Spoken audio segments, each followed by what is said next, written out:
नए संसद भवन में महिला आरक्षण विधेयक के पेश किए जाने से कुछ समय पहले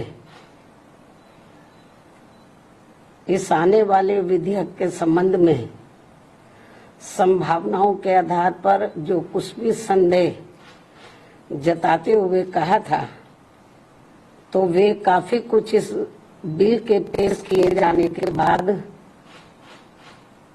सही साबित हुए हैं, क्योंकि इस महिला आरक्षण से संबंधित संविधान के 128वें संशोधन विधेयक 2023 के अंतर्गत देश में लोकसभा व राज्य विधानसभाओं में भी 33% महिलाओं को आरक्षण दिए जाने के कुछ प्रावधान इसमें इस प्रकार से बनाए गए हैं, जिसके तहत अगले काफी वर्षों तक, अर्थात लगभग 15-16 वर्षों तक, यानी कि कई चुनाव तक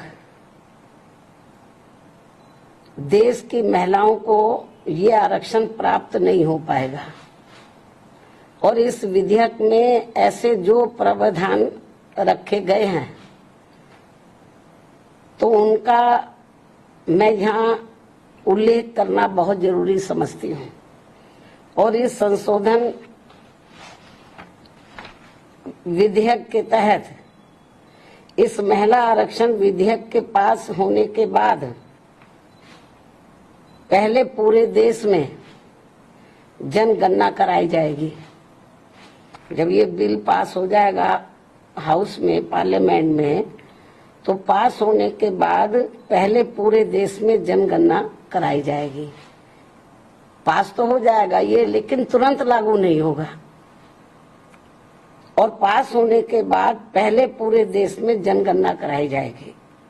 और जब ये जनगणना पूरी हो जाएगी, तो तब उसके पश्चात ही पूरे देश में लोकसभा तथा राज्य विधानसभाओं का परिसीमन पुनः कराया जाएगा। इसके बाद फिर परिसीमन होगा, सीटों का कराया जाएगा। और उसके बाद ही तब ये महिला आरक्षण संबंधी संशोधन विधेयक लागू होगा। और ये बात भी किसी से छिपी नहीं है कि देश भर में नए सिरे से जनगणना कराने में अनेकों वर्ष लग जाते हैं।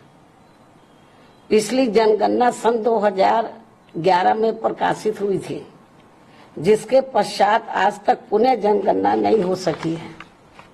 ऐसी स्थिति में संविधान संशोधन के तहत इस नई जनगणना में, जिसमें अनेकों वर्ष लग जाएंगे, तो तब फिर उसके बाद ही पूरे देश में परिसीमन का कार्य शुरू किया जाएगा,